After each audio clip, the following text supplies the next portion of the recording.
well, here we are, round 5 of the Ed Gully and John Kent. Now, we only start with a smile, Ed. You have to smile. You got to give me a big Ed Gully smile. Happy smile. So you look much better than you did yesterday, I have to say.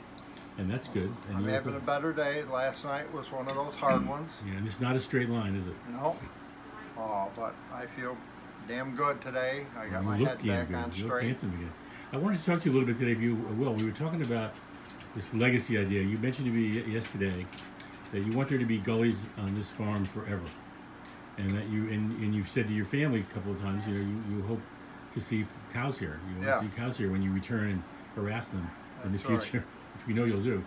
So for me, I guess I'm the grandson of immigrants. We don't have a family line, but the Gullies have been here a long time. Mm-hmm. So what is it you want? What is it? Why do you care so much what happens to the farm in the future?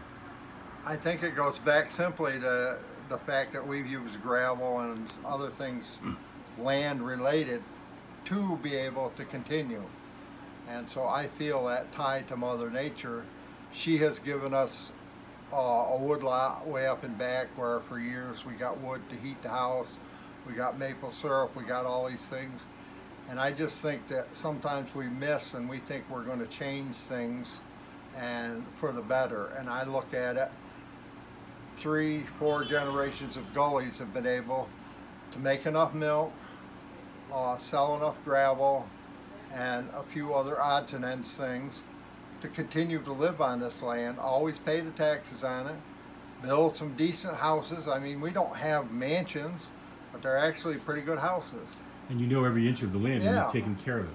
And you know that it has, like, take Iowa for example, you go out there, you can buy a river bottom for 15, 20,000, and 2 years from now, it might only be worth 8,000.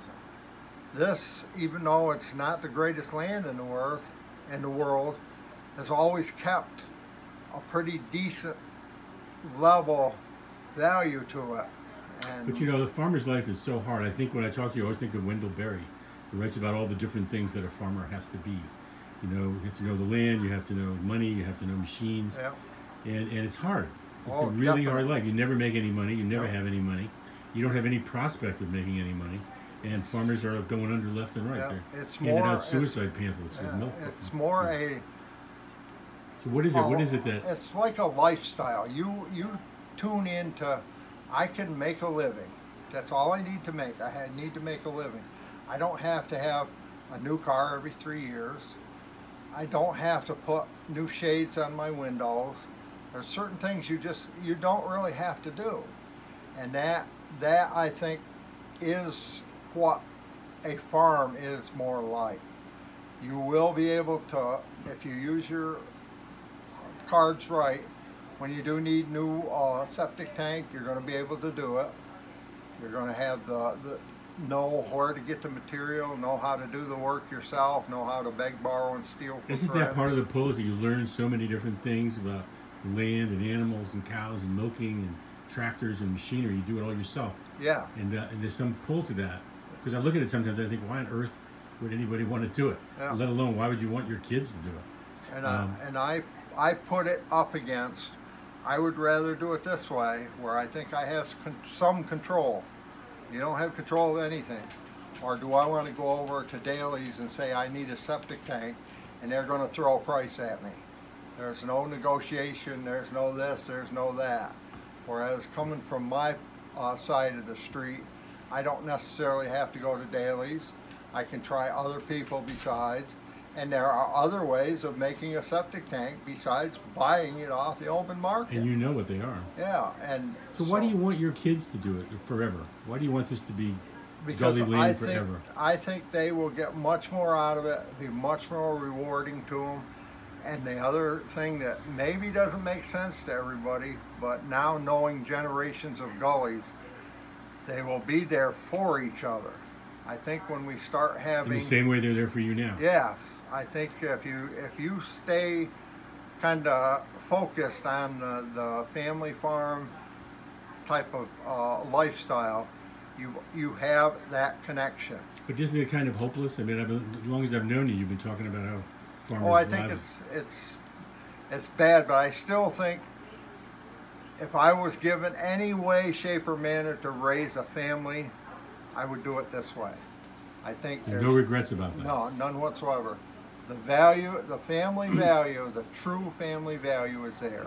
And when I see your family pull together with you now, I see what you're talking about. When you want them to have that, you want them to have that Yep. connection for each other and the grandchildren, Yeah, so you want. So it's not just that you want the farm to exist for ego, Yeah. but you think it's really the best for them. I think that the best thing as human beings is we all need to kind of let our spirits join as one. And the only thing, that I see where it works is through, the idea of you're working with Mother Earth and natural and all that.